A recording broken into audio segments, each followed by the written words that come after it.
L-ewwel xut quddiem il-Kumitat tal-Kontijiet Pubbliċi l-4 filgħaxija kien il-Peri David Xwiereb li ġie mill-Ingilterra posta biex jixed. Il-Peri Xwiereb kien id-Deputat Chairman tal-Ena Malta u direttur tal-kumpanija bejn Marzu u Lulju tal-2011.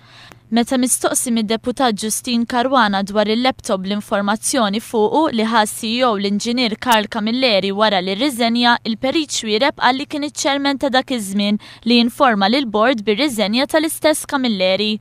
Huwa qal li kien ġie miftiem li kien se jkun hemm xahar ta' handover ma' CEO li kien se jokkupa l-kariga l-ġdida u Xwiereb qal li ma kienx ġie diskuss jekk Karl Camilleri seta' xieħu l-laptop miegħu. Ma niftakar li xi ħadd diskuta jekk il-laptop kellux ikun void jew mimli, l-assumption kien ikun l-informazzjoni ma kienx toħroġ barra mill għax b'tanti assumption laqs iddiskutiha dak is-sens.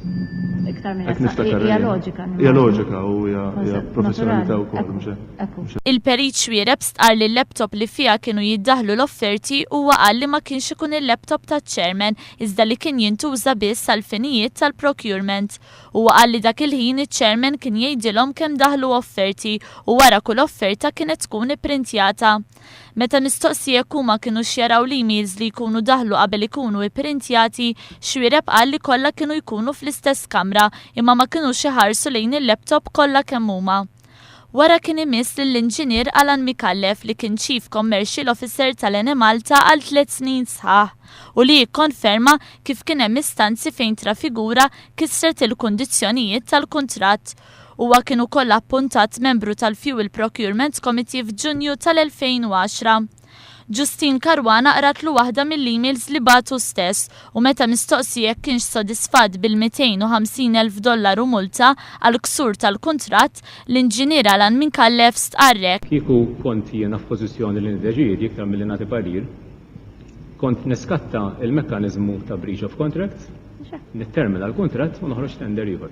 Apparti minn hekk hemm email li fiha George Farrugia qed jgħid li jrid jiddiskuti dawn l-affarijiet wiċċ imbuċ minkejja li kien hemm il-fatti jiswed fuq l-abjad. L-Inġinier Micallef qal li l-email ma kinitx indirizzata lilu.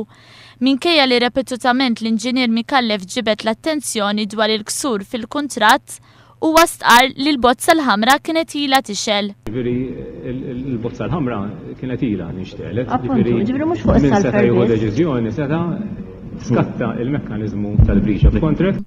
Il-livelli ħżiena ta' salfer kienu jfissru impatt fuq l-ambjent u riskju li l-Ena Malta ma tilħaqx il-livelli mitluba bil-liġi.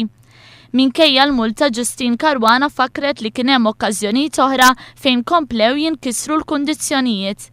Intant il-Kumitat aġġorna għal nhar l-4 li ġej.